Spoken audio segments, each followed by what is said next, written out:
우리에게 주시는 하나님 말씀 우리 함께 보시겠습니다. 자, 오늘 우리에게 주시는 하나님 말씀은 에스겔 47장 1절부터 12절까지의 말씀이십니다.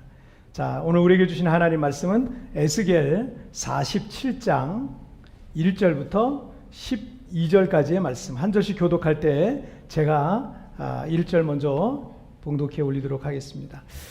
그가 나를 데리고 성전 문에 이르시니 성전의 앞면이 동쪽을 향하였는데 그 문지방 밑에서 물이 나와 동쪽으로 흐르다가 성전 오른쪽 제단 남쪽으로 흘러내리더라.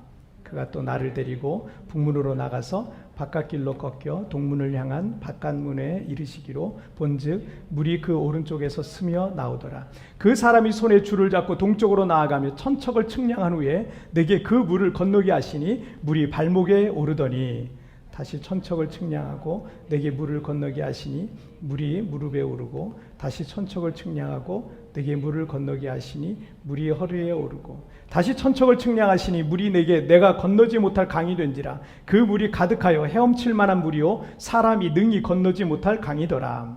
그가 내게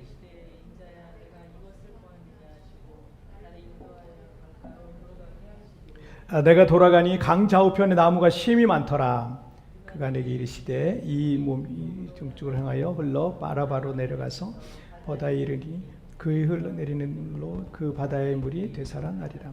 이 강물이 이르는 곳마다 번성하는 모든 생물이 살고 또 고기가 심히 많으리니 이 물이 흘러 들어가므로 바닷물이 되살아나겠고 이 강이 이르는 각처에 모든 것이 살 것이며 또 이 강가에 어부가 설 것이니 엔게디에서부터 에네글라임까지 그물 치는 곳이 될 것이라. 그 고기가 각기 종류를 따라 큰 바다의 고기같이 심이 많으려니와 그 진펄과 갯벌은 되살아나지 못하고 소금 땅이 될 것이며 강 좌우가에는 각종 먹을 가실나무가 자라나서 그 잎이 시들지 아니하며 열매가 끊이지 아니하고 달마다 새 열매를 맺으리니 그 물이 성소를 통하여 나오리라. 그 열매는 먹을 만하고 그 잎사귀는 약재료가 되리라. 아멘. 자, 말씀 제목 함께 읽겠습니다. 시작. 어떻게 제기할 수 있는가? 다시 한번 시작. 어떻게 제기할 수 있는가? 지난 주간에 며칠 전이죠. 1월 11일 날 우리나라의 그 광주광역시에서 아파트 붕괴 사고가 있었어요. 이 오래된 미국에도 그런 사건이 가끔 있고 전 세계적으로 가끔 있는 사건이긴 하지만 오래된 그 빌딩과 같은 경우에 그 붕괴되었다는 그런 뉴스들을 우리가 간혹 접하게 되죠. 그런데 이렇게 공사 중인 신축 그 고층 아파트의 38층부터 23층까지 막 힘없이 무너져 내리는 모습에 많은 분들이 좀 충격을 받으신 것 같습니다. 저도 그 뉴스를 통해서 봤는데 정말 끔찍하더라고요. 저 그 뉴스를 보면서 분명 저 집에 공사가 끝나면 저 집에 들어가기로 계약한 사람들이 있었을 텐데 그거 보시는 분들이 깜짝 놀랐을 것 같아요. 광주의 그 브랜드의 아파트를 계약하신 분들은 아마 좀 깜짝 놀랐을 것 같아요. 차라리 공사 중이어서 다행이다 싶다라는 생각이 좀 들더라고요. 만약에 사람이 살고 있었다면 상상하지 못한 아주 대참사가 아마 일어나지 않았을까 이렇게 생각이 들어요. 또 그 뉴스를 보고 계신 분들이 과연 그 계약하신 분들이 저 아파트가 완공되면 과연 들어가서 살 수 있을까? 이런 생각도 제가 좀 들었습니다. 어제 뉴스를 검색해 보니까 다른 지역의 그 아파트 브랜드, 그게 대기업이거든요. 대기업 건설사인데 그 대기업 건설사에 소속된 그 아파트 브랜드에 지금 살고 있는 분들이 계시잖아요. 옛날에는 우리 그런 아파트 산다 아마 자랑했을 것 같아요. 좋은 아파트 산다고. 그런데 지금은요. 이제 그 아파트 값이 이제 폭락할 거를 우려해가지고 그 기업에서 만든 아파트 브랜드의 이름을 바꾸자. 이런 주민들의 그런 움직임이 지금 있다고 합니다. 어쨌든 공사 중이었던 이 신축 아파트의 충격적인 이 붕괴 원인은 공사 기간을 단축하기 위해서 이 콘크리트가 단단하게 굳기도 전에 빨리빨리 공사를 무리하게 진행시켰기 때문이라고 합니다. 그러니까 겨울철에는 이 콘크리트가 굳는 기간을 한 2-3배를 더 가져야 된다는 거예요. 그런데 그냥 빨리 공사를 끝내야 되니까 그냥 막 콘크리트를 그냥 부었던 거예요. 그래서 이게 굳기 전에 이게 무게가 올라가다 보니까 그런 끔찍한 일이 벌어졌죠. 건물이든 사람이든 그 속이 이 마음이 있죠. 이 속이 단단하지 않으면 이렇게 쉽게 무너져 내려서 회복하기가 참 어려워요. 때문에 우리 사람이 넘어지고 실패하고 또 시련이 와도 다시 일어나려면 무엇보다도 사실은 다른 것보다 이 마음이 좋아야 돼요. 마음이 단단해야죠. 마음과 정신과 영혼과 의지와 같은 이 내면적인 부분이 단단하고 또 내면적인 부분이 새로운 마음이 있어야지만 여러분 다시 일어날 수가 있는 거지. 아무리 외적인 거 해줘 보세요. 여러분 이 마음이 단단하지 않으면 일어날 수가 없어요. 다시 회복될 수가 없는 거예요. 우리가 코로나로 2년간 참 힘겨운 싸움을 지금 하고 있습니다.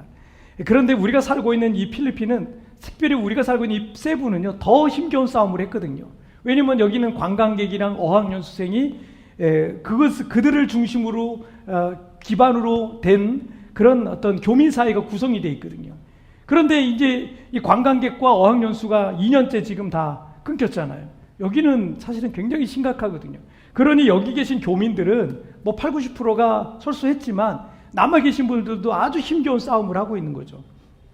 그런데 게다가 우리가 살고 있는 이 필리핀 세부에 지난 언제예요? 지난 12월 16일 날 슈퍼 태풍이 왔어요. 이 땅을, 이 세부를 그냥 완전히 휩쓸어 버렸습니다. 정말 우리 교회는 지금 이렇게 지금 안전하게 보호받고 있는 것 같아서 너무 감사한데 저 외곽으로 나가면 심각합니다.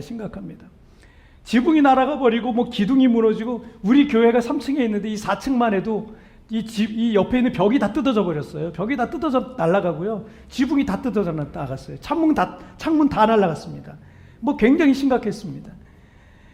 뭐 여러 가지 피해를 입은 것 때문에 힘들고, 또 아직 지금 벌써 이제 한 달이 됐거든요. 지금 한 달째입니다. 한 달째인데 아직도 전기와 수도, 통신 이런 것들이 이게 장애가 많이 있어요.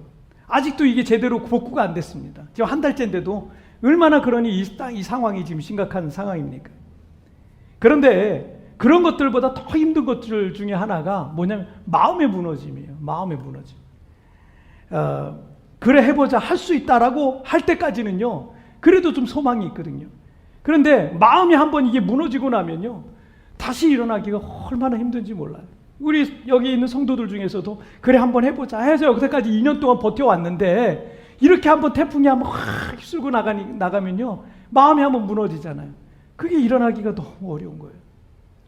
저는 여러분들이 인생의 여러 가지 시련으로 인해서 실패하고 절망할 만한 상황이 있겠지만, 지금 나의 이런 처참한 상황이 내 인생의 전부라고 생각하지 않으셨으면 좋겠습니다. 이게 끝난 게 아니에요. 이 또한 지나갈 것이고요. 믿음으로 선을 행하면서 포기하지 않으면 때가 되면 반드시 거두는 역사가 일어나게 될 줄 믿습니다. 자, 우리 첫 번째 주제부터 보실게요. 함께 읽겠습니다. 시작. 예수님으로 충만하라. 다시 한번 시작. 예수님으로 충만하라. 이 남유다 왕국은 바벨론 제국에 의해서 멸망당했고, 그때 모든 유다 사람들은 다 포로로 바벨론에 끌려가서 이 바벨론 제국의 이곳저곳에 다 뿔뿔이 흩어져 가지고요, 중노동과 노예로 비참하게 살아가야 했었습니다. 청년 에스겔도 그때 사로잡혀간 포로 중에 하나였고, 수년 뒤에 이제 선지자로 부름을 받아서 이제 비탄과 절망에 빠져 있었던 이스라엘 사람들에게 하나님의 메시지를 전하는 그런 사명을 받고 선지자의 사역을 감당했죠. 오늘 본문의 내용은 어느 날 에스겔에게 보여주신 특별한 환상 중에 한 장면입니다. 하나님께서 에스겔을 이끌고 데리고 가셔서 예루살렘 성전의 모습을 보여주셨어요. 에스겔 눈에 보여지고 있는 것은 분명히 예루살렘의 그 모습이었고, 또 예루살렘 성전의 모습이고, 또 이 남유다 땅의, 이스라엘 땅의 지형의 모습이었어요. 자, 제사장 가문에서 태어난 에스겔이 어려서부터 받고 알고 있는 성전은요, 400년 전에 성군 다윗과 그 아들 지혜의 왕 솔로몬에 의해서 건축되어진 예루살렘 성전이었어요. 하지만 이 성전은 남유다 왕국이 망할 때 성전도 무너졌어요. 다 불타고 또 완전히 다 벽돌도 다 무너졌습니다. 완전히 불타서 파괴돼 버렸습니다. 그리고 지금 하나님께서 에스겔에게 보여주시고 있는 이 성전은요, 과거 예루살렘의 성전하고 비슷하게는 생겼는데 동일하진 않아요. 똑같진 않아요. 뭔가 특별하고 신비로운 성전의 모습을 갖고 있었어요. 그러니까 에스겔은 제사장 가문 출신이었기 때문에 성전의 모습을 잘 알고 있었습니다. 자, 1절 말씀을 한번 함께 읽을까요? 시작. 그가 나를 데리고 성전문에 이르시니 성전의 앞면이 동쪽을 향하였는데 그 문지방 밑에서 물이 나와 동쪽으로 흐르다가 성전 오른쪽 제단 남쪽으로 흘러내리더라. 자, 이방인들에 의해서 예루살렘 성전의 이 파괴가 된 거는요, 이스라엘 사람들에게는 하늘이 무너져 내리는 것 같은 충격과 공포 그 자체였습니다. 그리고 지금 에스겔과 이스라엘 사람들은요, 바벨론의 포로로 끌려와서 비참한 지경에 빠져 있는 겁니다. 자, 이런 거예요. 예루살렘 성전의 파괴와 이꼴 패망과 절망, 이런 수식이 그들의 마음속에 있었던 거죠. 성전도 파괴됐고 나라도 망했고 그들은 다 포로로 잡혀왔고 무슨 소망이 있겠습니까? 하나님께서는 에스겔 선지자를 통해서 그 절망 가운데 빠져있는 이스라엘 백성들에게 성전의 회복, 예루살렘의 회복, 이스라엘의 회복을 말씀하시길 원하셨고, 에스겔 47장 말씀은 그 성전의 회복을 환상으로 보여주시고 있는 겁니다. 그런데 이 성전의 완성에는 특별한 것이 하나 있었는데, 성전의 문지방 밑에서부터 물이 흘러나오는데, 그리고 이 물이 쭉 동쪽으로 흐르다가 다시 남쪽으로 방향을 틀어서 흐르더라는 거예요. 자, 에스겔이 물이 흐르는 곳을 향해서 함께 가고 있는 거죠. 자, 2절부터 5절까지는 그 강이 흘러갈수록 점점, 처음에는 그냥 시냇물 같았는데 이게 점점점 커지더니 깊어지는 모습을 2절부터 5절까지 해서 보여주고 있어요. 성전에서부터 1,000척이라고 하면 500m 정도 된다고 생각하시면 돼요. 한 500m 정도를 측량한 뒤에 그 에스겔에게 그 물을 한번 건너봐라 그러는데 발목까지 오르더라는 거예요. 낮은 시내 같았어요. 그냥 물이 발목 정도 오르는 낮은 시내 같았어요. 그리고 다시 1,000척을 또 측량합니다. 그리고 또 그 물을 건너게 하시는데 이번에는 그 물이 무릎까지 정도 오더라는 거예요. 그리고 또 1,000척, 또 500m 정도를 또 갑니다. 또 간 다음에 다시 그 물을 건너게 하는데 에스겔이 들어가 보니까 이번엔 허리까지 차더라는 거예요. 허리까지. 그리고 다시 1,000척은 또 이 500m 정도를 또 가게 합니다. 그랬더니 이번에는 에스겔이 건너지 못할 큰 강이 됐어요. 헤엄칠 수밖에 없는 큰 강이 되었던 겁니다. 그리고 주님께서는 에스겔에게 그 강 주변을 보게 하셨는데 강 좌우편에 나무가 심이 많은 거예요. 그리고 그 강이 사해바다로 흘러들어가기 시작하는데 그 죽음의 바다가 다시 되살아나는 것이라는 놀라운 말씀을 해주시고 있습니다. 자, 그런데 여러분 이 에스겔 47장하고 똑같은 비슷한 본문이 하나 더 있는데 그게 바로 요한계시록 22장 1절 말씀에 보시면 또 그가 수정같이 맑은 생명수의 강을 내게 보이니 하나님과 및 어린 양의 보호자로부터 흘러나온다는 거예요. 그러니까 천국에 가면요 하나님과 어린 양의 보호자로부터 그 물이 흘러나오는데 사도 요한이 천국에 가서 본 모습을 보니까 천국에서 그 하나님의 보호자로부터 물이 흘러내리기 시작하는 거예요. 여러분, 그리고 에스겔이 본 그 강의 이름을 여기서 알려주고 있어요. 무슨 강이라고 말해요? 생명수의 강이라고 말하고 있어요. 그러니까 에스겔이 본 오늘 우리가 보고 있는 그 강의 이름이 뭐냐면 생명수의 강이에요.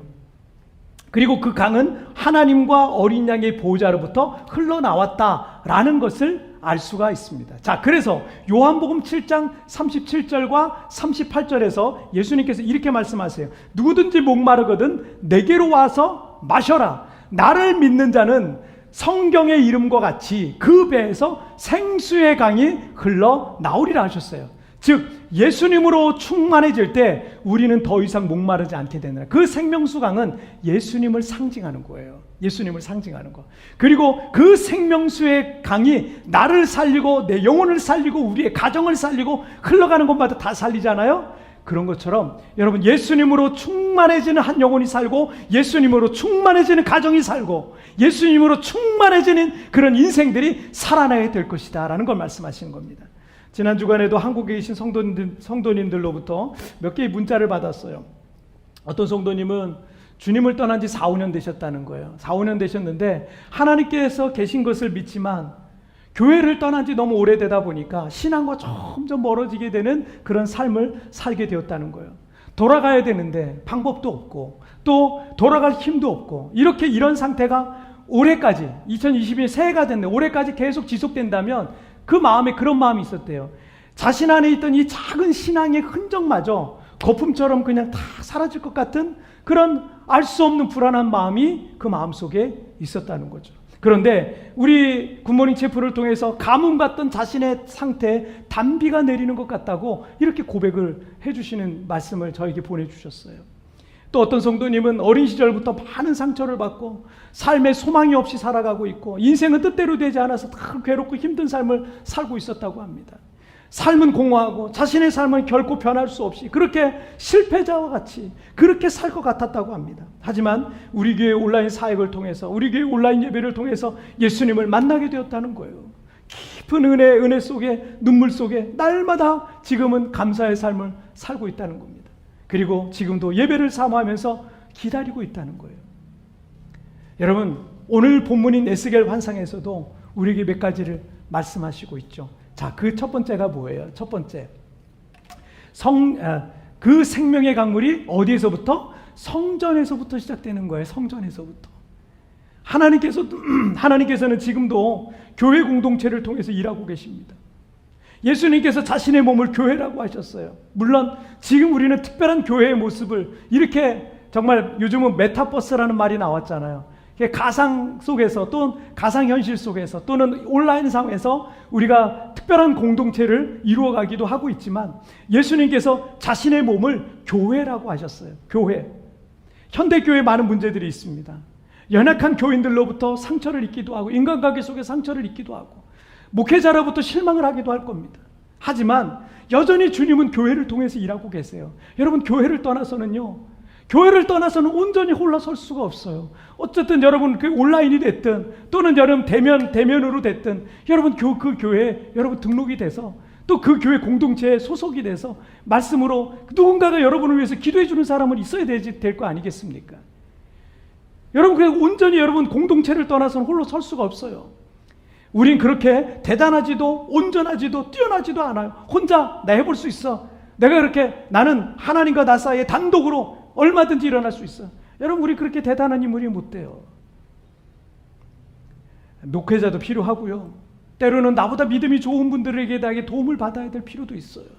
그래서 그분들로 통해서 내가 배우기도 하고 도움도 받기도 하고 기도를 받기도 하고 또는 내가 연약한 누군가를 섬기면서 더 성숙한 신앙인으로 자라가는 곳이 그것이 바로 교회 공동체라는 것입니다. 자, 그래서 성전에서부터 그 생명의 수가 흘렀다는 거 여러분 꼭 기억하세요. 자, 두 번째는 뭐예요? 신앙의 깊이는 더 깊어져야만 하는 거예요. 여러분 그대로 멈춰 있으면 안 됩니다. 여러분의 믿음이 그대로 멈춰 있으면 안 돼요. 그것 가지고는 안 됩니다. 작은 시내는 금세 말라버립니다. 우리의 믿음의 깊이가 큰 강이 되어야 여러분 나도 살고 주변도 다 살리는 거예요. 때로는 시련이 오고 때로는 가뭄이 오고 때로는 어려움이 와도 뿔이 많으니까 여러분 강이 깊으니까 마르지 않는 거예요. 견뎌낼 수 있는 거예요. 그리고 나뿐만 아니라 주변을 다 살릴 수가 있는 겁니다. 내가 살고 가족이 살고 세상을 살리려면 신앙의 깊이는 더 깊어져야만 한다는 겁니다. 여러분 이렇게 우리 한 사람이 예수로 충만해질 때 우리는 다시 회복될 수 있는 줄 믿으시길 바랍니다. 자, 우리 두 번째 보실까요? 시작. 생명이 생명을 낳는다. 다시 한번 시작. 이 세상에 변하지 않는 원리 중에 하나가 있는데 그게 뭐냐면 생명이 생명을 낳는다는 거예요. 생명이 생명을 낳는다. 죽어있는 것. 여러분 돌이 새끼 낳는 거 보셨어요? 돌은 새끼를 낳을 수가 없어요. 왜요? 돌은 무생물이에요. 무생물. 살아있는 게 아니야. 생자가 안 들어가잖아요. 무생물이에요. 무생물. 그래서 무생물은요 뭘 낳을 수가 없는 거예요. 하지만 아주 보잘것없는 개미나 초파리 같은 것들도 우리가 보기에는 그 미물이잖아요. 그런데 살아있기 때문에 번식을 하는 거예요. 살아있기 때문에 또 다른 생명을 낳게 되는 거예요. 자, 9절 말씀 보실까요? 시작. 이 강물이 이르는 곳마다 번성하는 모든 생물이 살고 또 고기가 심히 많으니 이 물이 흘러들어가므로 바닷물이 되살아나겠고 이 강이 이르는 각처의 모든 것이 살 것이며. 자, 성경은 예수님을 생명수의 강이라고 말씀하시고 있어요. 예수님 자체가 생명입니다. 그래서 예수님이 어떤 사람의 마음에 흘러들어가잖아요. 어떤 일이 벌어지는지 아세요? 그 사람이 살아나요. 소망이 없던 사람이었어요. 실패한 인생이었고요. 더 이상 가망이 없는 인생이라 할지라도 예수님이 그 사람에게 들어가잖아요. 그 사람이 살아나는 거예요. 왜냐하면 예수님은 생명 그 자체이기 때문입니다. 여기서 말하는 이 바닷물은 이스라엘 사람들에게 잘 알려진 사해바다입니다. 사해가 뭐예요? 죽을 사자를 써요. 영어로도 똑같아요. 데드시입니다. 데드시. 염도가 너무 높아서 다른 생명체가 살 수 없어서 사해, 죽음의 바다, 데드시가 된 거예요. 하지만 에스겔이 본 그 큰 생명수의 강이 그 소망이 없는 사해로 바다로 흘러들어가면 그 죽음의 바다조차 그 생명의 능력으로 가득하게 될 것이라는 것을 말씀하시는 거예요. 이스라엘 백성들이 지금 그러고 있잖아요. 더 이상 안 된다는 거예요. 불가능하다는 거예요. 그런데 살아날 수 있다는 거예요. 그걸 에스겔을 통해서 선포하고 있는 겁니다. 여러분, 우리도 그러지 않습니까? 너무나 힘든 일을 겪다 보면 그럴 수 있어요. 누구나 그럴 수 있어요. 너무나 힘든 일을 겪다 보면 나는 더 이상 기대할 수 있는 게 없어. 나는 되는 게 하나도 없어. 우리 집에는 소망이 없어. 우리 가족은 소망이 없어. 나에게는 희망이 없어. 그럴 만한 상황들이 나에게 있을 수 있어요. 하지만 예수님으로 충만하게 되잖아요. 그 예수님이 내 안에 흘러들어오고 우리 가정에 흘러들어오고 그러면 그곳이 죽음의 바다고 아무런 소망이 없는 곳이라 할지라도 여러분 다시 살아날 것을 여러분 믿으시길 바랍니다. 저도 그랬어요. 저도 아무 소망이 없는 인생이었어요. 근데 예수님이 내 안에 오시니까 제가 살고 저를 통해서 또 다른 많은 사람들이 살아나고 있어요. 그러므로 사도행전 16장 31절에서 이렇게 말씀합니다. 이르되 주 예수를 믿으라. 그리하면 너와 내 집이 구원을 받으리라. 할렐루야. 불신자 가정에서 한 사람이 예수님을 믿기 시작하면 어느새 가족 전체가 교회를 다니는 믿음의 가정으로 바뀌는 예를 우리는 주변에서도 많이 보지 않습니까? 한 사람에게 예수님의 생명이 흘러가면 그가 살아나고 그를 통해서 영적으로 죽어있던 또 다른 사람들이 살아나게 되어 있는 거예요. 마가복음 5장 36절 말씀에서 예수께서 그 하는 말을 곁에서 들으시고 회당장에게 이르시되 두려워하지 말고 믿기만 하라 라고 말씀하셨어요. 회당장 야이로의 12살 난 딸이 죽음의 병에 걸려서 죽어가고 있는데 예수님이 그 집에 도착하기 전에 더 이상 버티지 못하고 아이가 이미 죽어버린 겁니다. 예수님이 그 자리에 도착하자 사람들이 수군거리기 시작했어요. 예수님이 와도 소용없어. 아무리 예수님이 병을 잘 고치는 분이라 할지라도 소용없어. 이제 끝났어. 다 끝났어. 딸이 죽었어. 라는 말이 들려왔습니다. 그런데 예수님께서 그 하는 말을 곁에서 들으시고, 이 들으시고라는 말에 NIV 영어 성경을 보니까 뭐라고 되어 있냐면 ignoring이라고 돼요. ignoring이 뭐냐면 무시하는 거예요. 무시하는 거. 신경 안 쓰는 거예요. ignoring 하는 거예요. 무시하는 거예요. 여러분 이 단어에 여러분 주목하시길 바랍니다. 우리가 주목해야 될 단어 중에 하나예요. 예수님은 그들이 뭐라고 말하거든 거기에 기울이지 않고 주의를 기울이지 않고 그걸 무시하셨습니다. 왜냐하면 예수님이 생명이시기에 그런 말들에 흔들릴 필요가 전혀 없었기 때문입니다. 지금 내 눈앞에 펼쳐져 있는 여러 가지 부정적인 상황들이 있을 겁니다. 내 마음속에서부터 여러 가지 부정적인 마음들이 내 마음을 흔들어 놓을 수도 있을 겁니다. 이게 되겠어? 이건 어려워. 더 이상 소망이 없어. 다 끝났어. 넌 실패자야. 넌 할 수 없어. 그만 포기해. 이런 말들로 지금 내 마음을 괴롭히고 있을 수도 있어요. 하지만 예수님께서 사람들의 수군거림을 무시하셨듯 여러분 안에서 들려오는 부정적이고 비관적인 말들 또는 사람들의 평가에 흔들릴 필요가 하나도 없어요. 예수님께서 그들의 말에 주의하지 않으셨던 것처럼 때문에 때로는 그런 생각들과 말들을 여러분 ignoring 하세요. 무시하세요. 그런 말들을 깊이 묵상할 필요가 없습니다. 그런 말들을 되새길 필요가 없습니다. 그런 말들을 마음에 둘 필요가 없다는 거예요. 여러분 미국 최초의 백화점이면서 세계 최대의 백화점을 세웠고 마케팅의 개척자로 평가받는 백화점 왕 존 워너메이커라는 신실한 신앙인이 있습니다. 그가 이런 말을 했어요. 이런 일은 도저히 불가능하다고 생각하고 시작하는 것은 그것을 자기 스스로 불가능하게 만드는 것이다. 자, 다시 한번. 이런 일은 도저히 불가능하다라고 생각하고 시작하는 것은 그것을 자기 스스로 불가능하게 만드는 것이다. 저는 하나님을 믿습니다. 그리고 저는 하나님의 말씀만 믿어요. 여러분, 저는 하나님의 말씀만 믿습니다. 주변에서 어떤 소리가 들려오든, 내 마음속 깊은 곳에서 어떤 소리가 있든, 사람들이 어떻게 평가하고 말하든 그 모든 것들은 그냥 그들의 의견일 뿐입니다. 그들의 생각일 뿐입니다. 그것은 결코 진리가 아니에요. 진리가 아니라는 얘기는요, 언제든지 바뀔 수 있고 언제든지 뒤집어질 수 있다는 얘기예요. 여러분, 그렇게 변할 수도 있고 뒤집어질 수 있는 것 때문에 왜 내 마음이 흔들리고 불안해하고 낙심해야 되겠습니까? 그럴 필요가 전혀 없는 겁니다. 진리가 아니니까. 여러분이 무슨 일을 하시든 불가능하다고 생각하면서 그 일을 하고 있다면 그것은 스스로 자기 스스로를 자꾸 불가능하다라고 하는 그런 늪에다가 그런 수렁으로 자꾸 나 자신을 밀어넣고 있는 거랑 똑같습니다. 예수님께서 회당장 야이로의 딸을 살리러 가셨을 때 쓰셨던 방법과 같이 이그노링, 진리가 아닌 것에 귀 기울 필요 없어요. 무시하세요. 그런 말들 무시하세요. 들을 필요 없어요. 묵상하지 마세요. 되새기지 마세요. 그런 말들에 마음이 흔들리고 불안해하고 낙심할 필요 없습니다. 진리가 아닌 거는요, 그냥 한 귀로 듣고 한 귀로 흘려도 괜찮습니다. 무시해도 괜찮습니다. 그렇게 내가 믿음으로 살아있으면 그 생명으로부터 또 다른 생명이 나오는 거예요. 그런데 저에게 믿음이 죽어 있잖아요. 마음이 죽어 있잖아요. 거기서 뭐가 나오겠어요? 제가 우리 교회 목회사하면서 쉬었겠어요? 이세부에서 제가 사역하면서 다 쉬었겠습니까? 쉽지 않았어요. 쉽지 않은 일들 많았습니다. 하지만 그때마다 제 안에 있는 믿음은 살아있는 거예요. 그래서 믿음이 살아있고 마음이 살아있으니까 또 일어나고 또 일어나고 아무리 넘어져도 또 일어날 수가 있는 겁니다.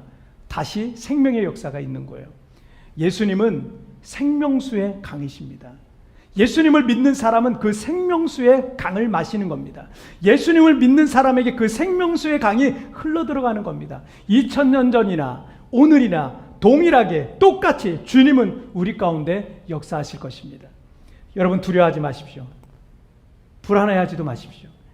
지금 이 시간에도 우리가 우리의 마음의 문을 열고 생명의 강이신 생명의 주님이신 예수님을 우리의 마음에 모시기 시작하면, 그러면 주님의 생명수의 강은 우리의 인생 속에, 우리의 가정 속에, 우리가 있는 곳에 흘러들어오게 될 겁니다.